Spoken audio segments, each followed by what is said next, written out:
Hello everybody, it's Mover, cwlemoine. Welcome back to Mondays with Mover. Today is going to be a little bit more of a serious topic. We're going to look at the Accident Investigation Board report from the T-38C Mishap at Vance Air Force Base in Oklahoma on the 21st of November.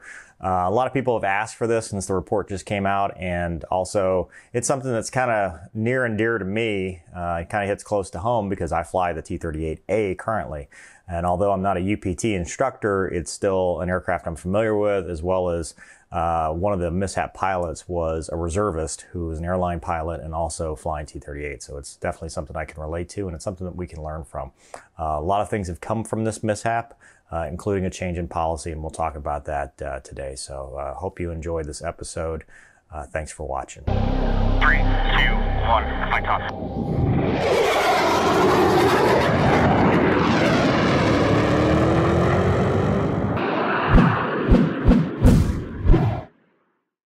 Okay, so taking a look at the United States Air Force Accident Investigation Board report, I always like to look at the source document. Media can sometimes get this stuff wrong, so it's good to just look at what the AIB report did. And a reminder, when the accident happens, an AIB, Accident Investigation Board, is convened, which AIBs are public, so it's public information. It can be used to use criminal charges. They try to find fault. An SIB is a Safety Investigation Board. It's private, it's covered under safety privilege, and it encourages people to speak freely without fear of recourse that allows the safety process so we can learn from stuff. So safety, SIBs are privileged information. They're not publicly releasable, but AIBs are, and that's how we operate. So we're gonna look at the AIB, which was, the board president was Brigadier General Evan Pettis, and it was conducted in accordance with 513107. So here we go. Overall, big picture summary, it was a student training flight for the T-38C, and they were coming back from the airspace. The weather was kind of sketchy, so the VFR pattern was closed. Usually we come up initial as a two-ship. VFR pattern was closed, so they opted to do an instrument approach formation landing. And on landing, the mishap crew, which included a student that was getting additional training and a reservist instructor pilot. He hit the runway, impacted the runway, and then basically rolled over the top of the other aircraft and ended up in the dirt, upside down. So they were both, it was a fatality for both the instructor pilot and the student pilot. The other two pilots were not injured in the mishap. So at approximately 15:06 Zulu, which was 9 a.m. local time, on 21 November, two T-38C Talon aircraft collided during an attempted formation landing on 35 Center at Vance Air Force Base. Mishap Student Pilot 1, MSP-1, and Mishap Instructor Pilot 1 flew the local sortie, formation training mission, and Mishap Aircraft 1, tail number 650395. And what that means, tail number 650395, 65 is the year the aircraft was put into service. That's when it was built. So that's 1965. It's a very old aircraft. T-38s are not new. What they did was they started out as their lives as A models, and then late 90s, early 2000s, they started converting them to C models. And since then, they've done a propulsion modification program, so bigger inlets. But that's pretty much the program. They've been around for a while. Immediately after touchdown, Mishap Aircraft 1, so that's the left wing, became briefly airborne, rolled rapidly to the right, then touched down once more on a right bank. Mishap Aircraft 1 entered a skid and crossed the runway centerline from left to right towards Mishap Aircraft 2. Mishap Aircraft 1 lifted off the runway again, then struck Mishap Aircraft 2 with its right main gear. The collision caused Mishap Aircraft 1 to roll over the top of Mishap Aircraft 2. Then they impact the ground in a nearly inverted attitude, fatally injuring Mishap IP-1 and Mishap Student Pilot 1.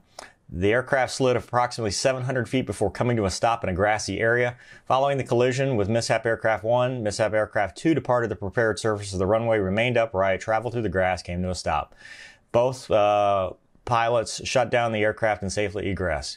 So I'm going to skip the causal factors till the end because I think it gets redundant. Accident summary. So basically, they collided during a formation landing attempt on runway 35 center. The Mishap Aircraft 1 consisted of the IP and the student the student was getting additional instruction. It was a support sortie for the other aircraft. So it was an IP and then a sandbagging student in the other aircraft. So they were not on a graded ride. The only one that was on a graded ride was the Mishap Aircraft 1. So it's called Formation Direct Support on the Mishap sortie. Both aircraft were assigned to the 25th Training Squadron at Vance Air Force Base. Immediately after touchdown, Mishap Aircraft 1 flying in the left wing position. So basically he's right here. And he initiated aerodynamic brake. And that's what we do when we land. When we touch down, we establish an aerobrake that gets more wind to the big surfaces of the aircraft. It helps slow it down because the T-38's got itty bitty brakes and doesn't really slow down all that well. So you have to aerobrake to do that. What happens though is that he immediately initiates the aerobrake. So he gets into the aerobrake. He's going fast. He gets airborne again, so he's up airborne, which can happen in the T-38C if you either snatch the stick back or are too fast into the aerobrake. He gets airborne again, rolls to the right, and then touches down at nearly 30 degrees of right bank. So he touches down sideways. He then enters a skid as he crosses the center line towards the other aircraft. He lifts off yet again and then strikes the other aircraft with his right gear, and then as he rolls, his right wing, which causes it to flip inverted. And then the collision caused Mishap Aircraft 1 to roll over the top of Mishap Aircraft 2, then impact the ground inverted or nearly inverted, fatally injuring Mishap IP-1 and Mishap Student Pilot 1. They slid approximately 700 feet before coming to a stop in a grassy area roughly 300 feet east of the runway.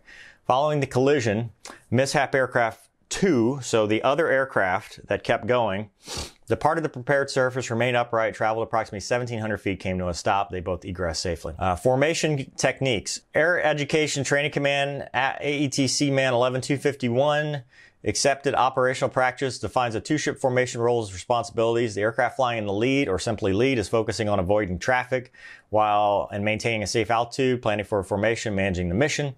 The wingman is to ensure deconfliction from lead, maintain directed formation position, provide mutual support. During the final phase of formation, the wingman is supposed to stack level.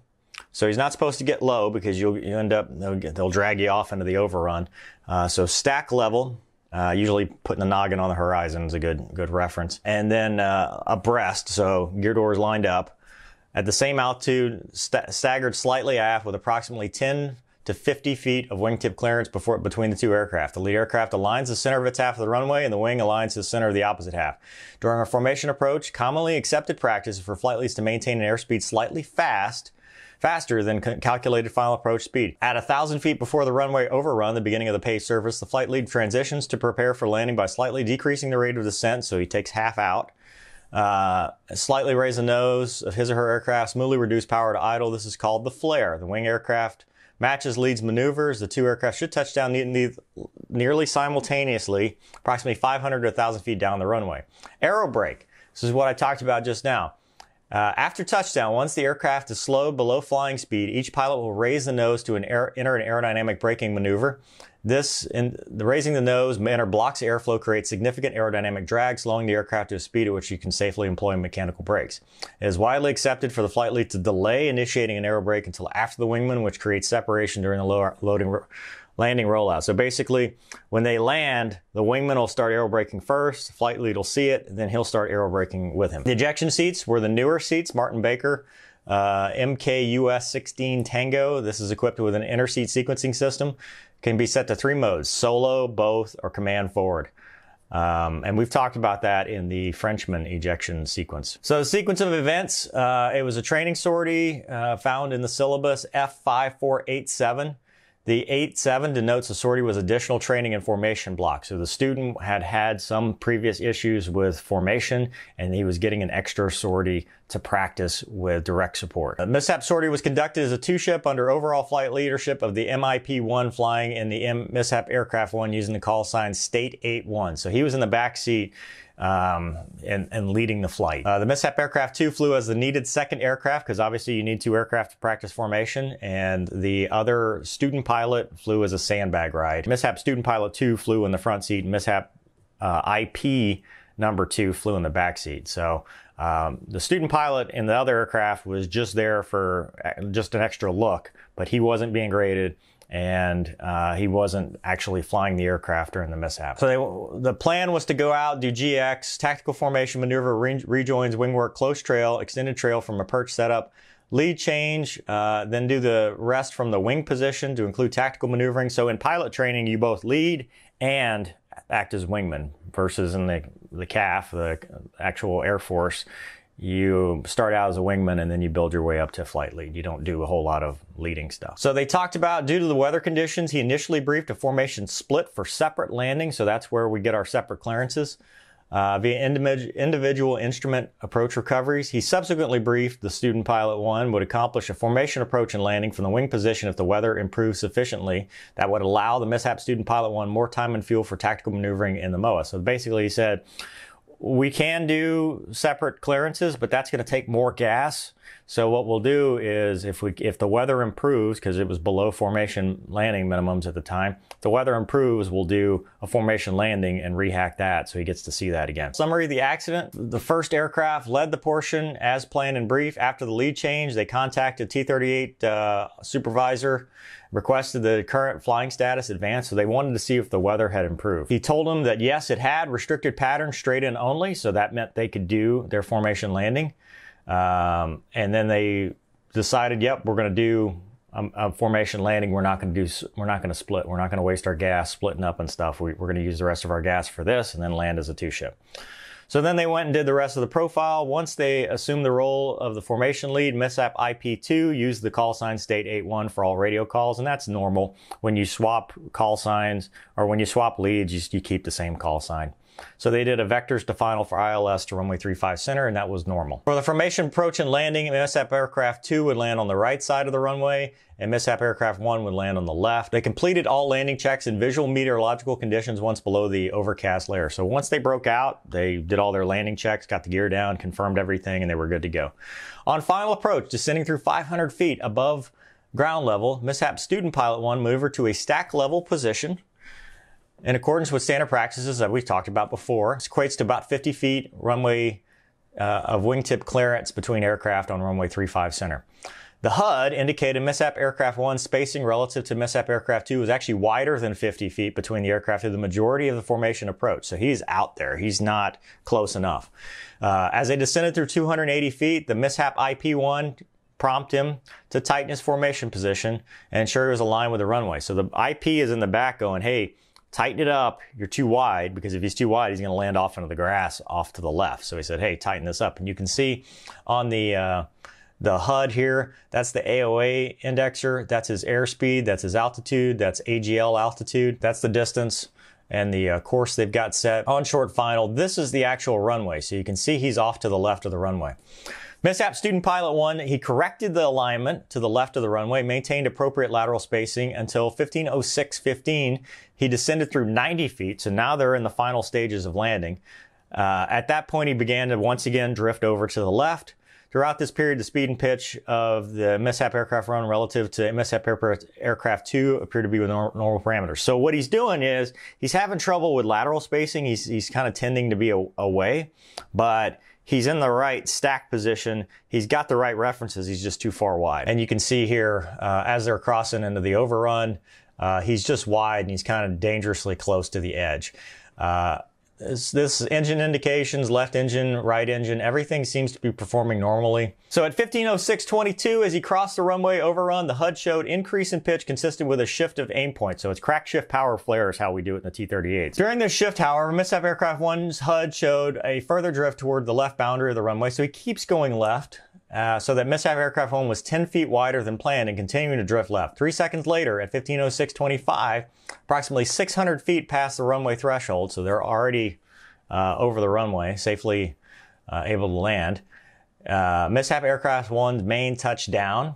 HUD video showed that it was traveling approximately 143 knots indicated airspeed on a heading 1 to 2 degrees left of alignment. So he's left side and kind of slightly angled off to the left, with the left main tire approximately 15 feet from the left runway edge of the runway. So he's getting close. I mean, you're talking, I don't remember if Vance is 150 foot wide or 300 feet wide, but I mean, he's really far off to the left. Mishap Aircraft 1 briefly settled on its main tires, but then slightly lifted off the runway once more as a result of premature aerodynamic braking. So he touched down, aft stick was not below a flying airspeed and got right back airborne. So you can see here in the HUD, this is, they've already crossed. Those are the captain's bars. Those are the pappies. That is a fairly normal sight picture. 163 knots is AOA, 1350s at 30 feet.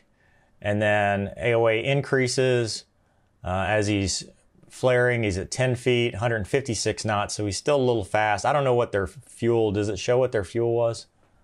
No, I don't know what their fuel was at this point, but for us, you know, we're different than the T-38C, but we use, it's 145 knots plus your fuel, or 155 plus fuel over 1,000 is how we calculate our speed. For the next 3 seconds, Mishap Aircraft 1 was either slightly off the ground or so lightly planted that there was essentially no weight on his wheel. So he's just in the flare, Both of his engines initially remained in the lowest selectable power settings. HUD video showed pitch increasing from 4.5 degrees nose high to 8 degrees nose high. In conjunction with his rising pitch attitude, HUD video showed a very slight left roll followed by right yaw. At 15:06:26, Mishap Aircraft 1 yawed from a heading of 353, which is basically down the runway, to 358, which is 5 degrees off, at which point the IP said go around. So you can see here he's over on the left side. That matches, and then 144 knots. Now he's yawed, which is indicative of probably some rudder input at this point. Like he's trying to keep it level. He's not sure, so he's rudder. Think about the T-38 and most aircraft. The rudder is most effective at high angles of attack. And you can actually get what's called a rudder hardover, which used to be a real big issue where, you know, if the rudder failed or whatever, it would just basically snap roll it. But if you do too much rudder at high angles of attack, you'll get everything it'll give you and yaw, and that's a bad situation. You know, they say you keep your feet on the floor. Don't use the rudders until you're basically safely on the ground. At approximately 15:06:27, approximately 2 seconds after touchdown, HUD showed a continued right yaw, so he's still got that right rudder in, by a pronounced right rolling movement. So that's what rolls the aircraft. Post-flight engine parametric data indicates throttles were advanced to full military power, so he went to mil. 1 second later, the right main wheel forcefully contacted the runway and the aircraft entered a skid because he's not flying, but he's not really on the runway either. Converging with Mishap Aircraft 2, HUD video showed at this point he's 006. So now he's, you know, almost 20 degrees off runway center line. Approximately 5 degrees nose high and approximately 30 degrees right bank. Another second, God, this is hard to look at. 125 knots.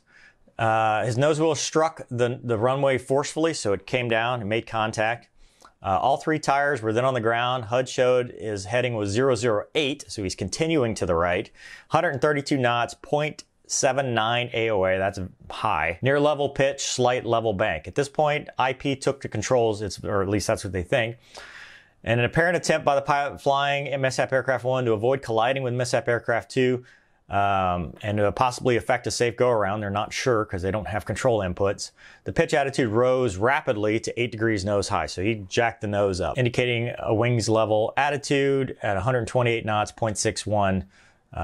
So the HUD lags real-time conditions by ½ a second, so actual AOA might have been higher. Whoever was flying arrested the skid but remained on a collision course with Mishap Aircraft 2. At that point, he aggressively pulled back on the stick, attempting to avoid collision by overflying Mishap Aircraft 2. So at this point, he's like, I don't want to hit him.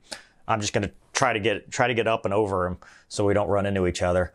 But lacks sufficient airspeed because he's only doing 128 knots, and that's well below flying airspeed for a T-38. At that point, his right outboard gear door made contact with the left wingtip, which trapped the wing between the right main landing gear and the door. The contact caused, so at that point, I mean, that's what flipped him over. It caused him to roll rapidly right where his wingtip struck. So as he rolled over, then the wingtip hits him, and that continued him around. At that time, HUD showed it was 132 knots, approximately 8 degrees pitch, approximately 45 degrees of right roll, 0.92 AOA. So he's he's stalled now. Install indications. Continue to roll to the right, passed over the top of Mishap Aircraft 2 and impacted the ground upside down with engines in full military power. So he never actually got an afterburner. And the student pilot 1 and IP 1 were killed on impact. The total time from when they crossed the overrun to impact on the ground was 8 seconds. So this all happened in 8 seconds. This is, I mean, we're breaking it down frame by frame, but this all happened in a span of 8 seconds, which is tough. So here you see what's happening here. They're in mill power. He's stalled. Oh God, that's hard to look at. All right, so this is what happened in the other aircraft. They flew a stable visual approach, backed up with the ILS, runway 35 center. He stated he was going to fly 5 to 10 knots above calculated or green speed based on what, you know, the previous practices were. 160 knots and between 140. Final approach was 160, landing speed between 140 and 135. The guidance further directs aircrew to increase final approach and landing speed by 1/2 the gust factor. Surface winds were 16, gust 22.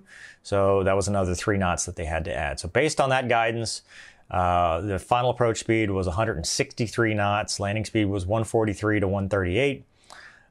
So we talk about, you know, at 138, if you snatch back on the stick, you're probably still flying. He remained at or above these computed speeds throughout the final approach and landing. He aligned on his half of the runway, descending through 780 feet. When the Mishap aircraft 2 and 1 were approximately 500, 300 feet, smoothly raised the nose from 4 to 5 degrees nose high, reduced throttles eyes in accordance with general accepted practices for transition to land. Then held an attitude of approximately 4 to 5 degrees nose high and touched down approximately 300 feet, 50 feet beyond the approach end near the center right. Showed a slightly incomplete flare resulting in touchdown speed of approximately 142 knots. Slightly incomplete flare, so he didn't flare enough. So he wasn't stalled or anything. He was just fast. He touched down fast, still flying. Technique was proven to be effective to guard against wingmen getting dangerously slow while airborne, so they said that's normal. He last observed the other aircraft in a proper position as he shifted his focus entirely. So he watched him, but at this point he's just focused on the landing. He was not alarmed at the position during landing, believed the 2 aircraft touched down about the same time where they should be. His airspeed dropping through 140 knots a couple seconds after landing. His peripheral vision, he noticed more jet than I would expect, and his aircraft's nose going up and toward me. So he saw the nose yawing. Testified that he knew collision was imminent. At a 150632, 800 feet past, they collided, causing the aircraft 2 to abruptly veer right. So he veered right. It basically forced him off the runway. He considered ordering ejection, but didn't because of the he didn't know where the other aircraft was. So he didn't know if he was on top of him or what, and he didn't think an ejection was gonna happen. After they collided, Mishap aircraft 1 rolled right over the top of 2, then impacted the ground upside down with the engines in full mill power.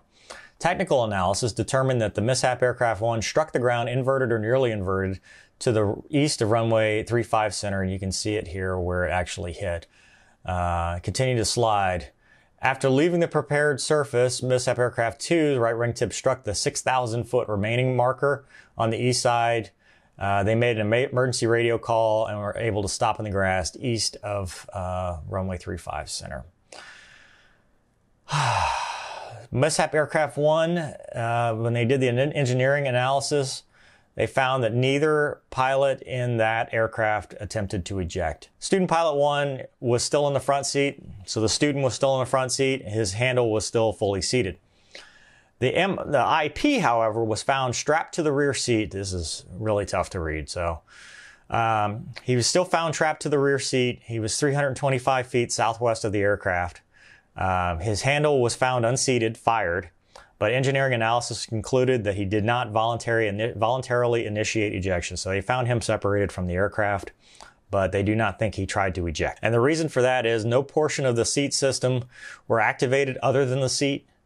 When the aircraft impacted the ground inverted, the top seat latches of both ejection seats yielded, allowing the seats to move freely up and down the guide rails, disengaging them from the gas fittings in the aircraft. That's the gas fittings are what start the ejection process. So once it's disconnected, the seat can't reattach and it really can't fire either. So intact cartridges were located in the aircraft in both the front and rear canopy as well as in the front seat. Ballistic signal was not passed to the sequencer. So therefore, the disconnected from the gas fittings prior to the handle being dislodged. So whatever caused the handle was irrelevant to that. Also, when you eject, the inertial reels bring you back to the seat, and they were not retracted prior to him being fatally injured. So he was not in the correct body position, and they are generally unlocked during flight to allow necessary movements. During the ejection seat is the first event that it occurs, but no time delay. Forensic evidence found that full length of straps showed they were not retracted before traumatic injury occurred at impact, which indicated he did not pull the handle before his death. So the AIB said it was the impact-induced forceful movement that activated the control handle, ultimately throwing him out of the airplane. God, that's a tough one. On the other aircraft, they were able to get out uneventfully after coming to a stop. Crew qualifications. The Mishap IP-1 was an AGR, Active Guard Reserve, so he was a full-time guard pilot. He was taking military leave of absence from his airline and was doing this as a full-time job. T-38C instructor pilot. His training record was normal. He had no issues. He was current in all events. He had flown 15 hours in 30 days with 14 sorties and 60 days, 35. So he was flying. There was no issue. Mishap student pilot 1. He did well in T6s, above average, and then he started to struggle in T-38Cs. He struggled to maintain adequate situational awareness, tended to make his mistakes very seriously, and that would snowball, so he'd blame himself and things would start to get worse. Had trouble taking direction, applying it in flight. He had 55 syllabus sorties, of which 40 were good or excellent, 4 were fair, and 7 he had unsatisfactory, which is a hook. And then 4 ungraded. So the 4 ungraded were actually additional training. His 3 sorties prior to the Mishap sortie each resulted in an unsatisfactory grade. The combination of those unsatisfactory grades and a prior progress check drove an elimination check. So they were looking at whether he should continue flying in the program. The one that happened was the first of 2, so he was going to get 2 extra sorties, additional training to prepare him for success in the elimination ride. So obviously he's probably a little nervous about it and had a lot going on. Prior to this, he had done 4 wing approaches and 2 wing formation landings in T-38C. So he hasn't done a lot. He had done 2 to actually landing. This is consistent with the number of formation landings for a student at this point in the sortie. He had 148 hours and 60 in the T-38C. Mishap student and instructor pilot 2 was current, flown 8 sorties, had not been flying as much, but had done well, and the student pilot wasn't a factor. So they looked at lifestyle, and the biggest thing they found was the student pilot was stressed about, he was struggling with the current phase, and the squadron leadership was aware and taking appropriate steps to help him complete the training. But they decided it wasn't a factor in this mishap. They talk about the Mishap student pilot's overall grade ratings of unsatisfactory on the 3 consecutive flights and the elimination checked. The squadron commander then directed him to have additional sorties with a seasoned IP. He was not overly concerned about the issues that arose and believed he had the potential to successfully complete it. So they weren't worried he was going to wash out. They just wanted to get him through it and get him over, the stuff he was struggling with. So here's the opinion summary. He finds by the preponderance of the evidence the causes of the mishap were the IP failing to take control of the aircraft in a precarious situation developed and the student pilot subsequently making an inappropriate flight control input, the rudder. Additionally, he finds by the preponderance of the evidence the following factors substantially contributed to the mishap. Mishap student pilot 1 lacked an effective visual scan during formation approach. Mishap IP-1 made an inaccurate real-time risk assessment during the landing sequence. As a result, he failed to take control. Fellow instructors consistently stated Mishap IP-1 was one of the most capable and dedicated. He was a good pilot and they had no issues with him. Some also stated he was very confident in his ability and was therefore comfortable letting student errors progress further than many other instructors in order to maximize learning, which is a common instructor technique. You let them make their own mistakes so that they learn versus you take over and they never understand what they did wrong.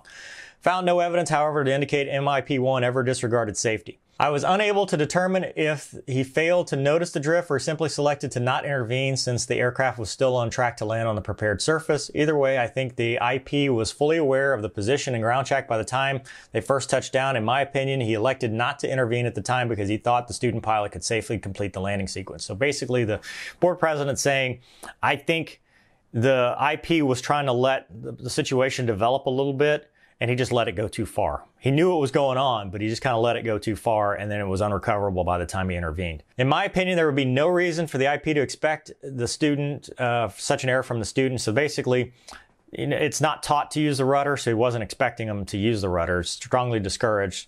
It's just not a common student error, so there's no reason to expect the student to put in a boot or rudder there. However, his premature aerobrake and proximity to the runway edge at touchdown introduced an elevated risk that IP did not accurately assess. Because of the delay between the rudder application, noticeable aircraft response typical to a T-38 in flight regime. I think the IP was unaware of the input and the rudder input until after the roll. So by the time he was aware of it, it was too late. At that point, a collision was inevitable. A more accurate risk assessment would have led the IP to intervene in the mishap, causing mishap sequence by assuming control no later than the premature aerobrake. So once he did the premature aerobrake, that's when it was my aircraft. Left little room for subsequent student error. Instead, he verbally directed a go around. So he told him to go around but didn't take the jet. In my opinion, he did not take aircraft control in time after he'd applied the right rudder deflection while the wheels were on the ground. I find by preponderance of the evidence, made an inaccurate real-time risk assessment during the landing sequence. He failed to take control. Then the student pilot made inappropriate flight control input. That's talking about the rudder. He was basically drifting and then he used the right rudder. He snatched a stick for the aerobrake and then used the right rudder. So I was unable to determine if either MIP or MSP considered initiating ejection when it became apparent collision was imminent. Regardless, I think it's worth noting their decision to continue avoidance efforts up to the moment of collision likely prevented fatal injuries to the crew of the mishap aircraft too. So basically their decision to keep flying all the way through the crash probably saved the lives of the other two pilots. Substantially contributing factor, his visual scan, so keeping himself on the right side of the runway and not close to the edge. So let's talk about some things that have changed. In fighters, when I flew the F-16, formation approaches, formation landings were common. You had to train in them. You had to be current in them. We did them both as the flight lead and the wingman. I did them in the B course. I did them in pilot training in both the T-6 and T-38. I did not do them in the F-18. Never did one. I've done section approaches, but I've never done a section landing. Although I know they can do them, but we just don't. Since I left the Air Force and have come back, they no longer do formation landings in any fighter that I'm aware of. I know the F-16 doesn't do it anymore because there's just no point. You can drop them off in the flare. You can do a formation approach. Formation approaches are typically for emergencies, like you've got an aircraft that has no radio, that has some kind of electrical failure or something, and he needs to fly on your wing to get back home because he can't do it on his own. And then you drop him off in the flare, clearance to land, you go around, do your own landing. Since this incident, formation landings have been removed from both the T-6 and T-38 syllabus, to my knowledge. It is no longer done. So that's one thing that has come of this. It's no longer done. And I'm not sure if, it was a good thing to know how to do, I think, as a training platform, but, it is very risky, and especially in a T-38 that's hard to land in general by itself, much less doing it with another aircraft. So it's probably better that it's not being done anymore. This is a tough one. I feel for the families of the student pilot. I know they came out against this AIB and disagreed with it. And the IP, he was a good guy with a family, and, hopefully Folds of Honor will be able to help them in the future, because that's something that Folds does and it's a good cause. But it's a very tough one to read and a very tough one to go through. So beyond that, it's something we learn from, and, we try to get better. The T-38 is an old aircraft. It really is. I mean, 1965 on this aircraft. I've flown some in the early 60s.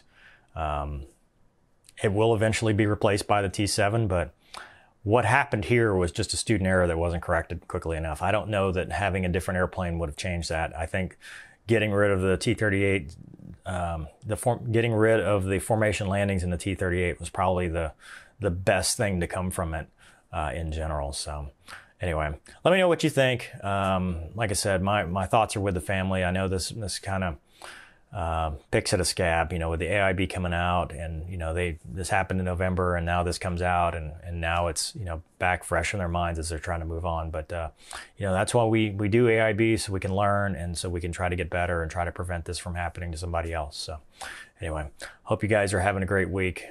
Thanks for watching this episode, and I'll see you next time.